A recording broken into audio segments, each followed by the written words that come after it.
So the first thing I want to inspect is the waterfall that Dale talked about doing some repairs on. And this is it's a beautiful spillway stone. You see it's nice and large.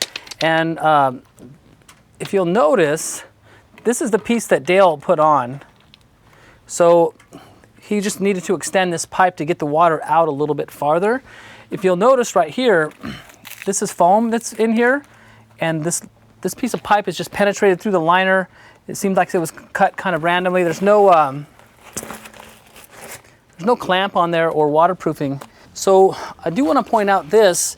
If this is my spillway stone, it's a good rule of thumb to get the liner at least a few inches above the rock. So the way this is folded right here, it's a pretty close call. And the fact that Dale had to do that extension really shows you how the water can travel along this line. See, actually this liner right here is below this part of the rock. So if water would work its way back through here, you could see that it would just follow its way right out of the pond's edge. All back behind here was saturated, and so that's when Dale put this extension on. But so that's really important factor. If this is going to be your spillway, you want the liner to at least be a couple of inches above where the water is going to enter. So right now the water's entered here. So the liner should be at least up this high, so rock work could have been extended in this area. So since Dale had made the extension out to here, so now the water's down to here, and it made it to where the liner was up high enough. So this fold in the beginning was not really working. And that was where Dale was talking about capillary action too. You see how this dirt's all working to the edge?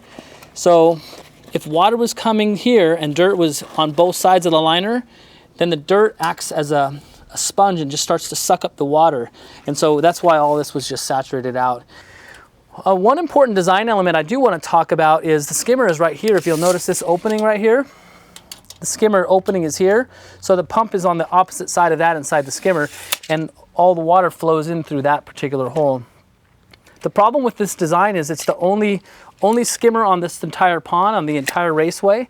And when this turned into a waterfall, the ripple effect that would hit the surface of the water here would be going in an arch like so. And so anything that was this side of the pond that needed to make it to the skimmer was actually being interrupted by the ripple effect from this particular waterfall. So it's not really a great element in this design. Maybe this skimmer could have potentially been put in the middle of the pond, and the ripple effect would have pushed stuff toward the skimmer. So that's one design element that could have been changed on this particular pond, or there could have been multiple skimmers through the long raceway, because the area of influence from a skimmer like this is only about 10 feet. So if 10 feet away a leaf dropped on there, it would make its way towards the skimmer. And that's without any added jets or current movement inside the pond. So if there was jets along this entire raceway, say every 10 feet, pushing water towards the skimmer, then that would make it an effective use of a skimmer at the end of a raceway, but not when it got interrupted by a waterfall like this. When we design ponds, we pay close attention to flow rates and filtration. So one of the things I wanted to do is get a pretty darn close estimate to how many gallons this pond is, and then we want to make sure the pump has the proper turnover rates, and then of course the filtration is set to manage the system. After we've done our careful measurements throughout the pond, I figure the pond's anywhere between 4,500 and 5,000 gallons without putting an actual meter on the pond.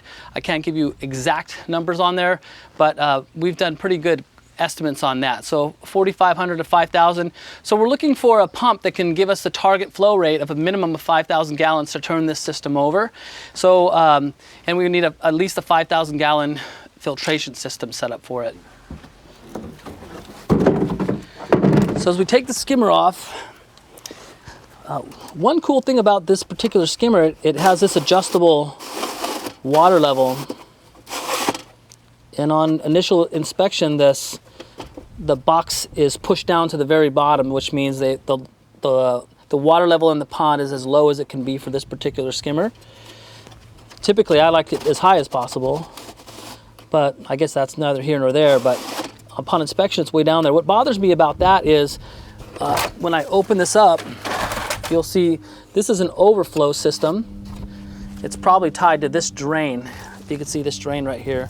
So when it rains heavy, water would come out this drain and would work its way out probably to the streets. So I just didn't like how the water level in here is way down here, and the way it was set, you'd have to get quite a bit of water in here before this overflow started working. But that's just one thing. So I take this apart. So the pump is rated, it's a variable speed pump, and it's rated for 2,000 to 4,000. So if it was on low speed, if the homeowner was going to keep it on low speed for whatever reason, it would be well below the standard to turn the pond over. And even at high speed, that's just a little bit too small for this pond. So on a long raceway pond, that's important because remember, we are trying to make the skimmer work really well. So this skimmer is probably not working super effective at 2,000 gallons an hour. It's probably working pretty good at 4,000. But so I think it's undersized a little bit for this pond.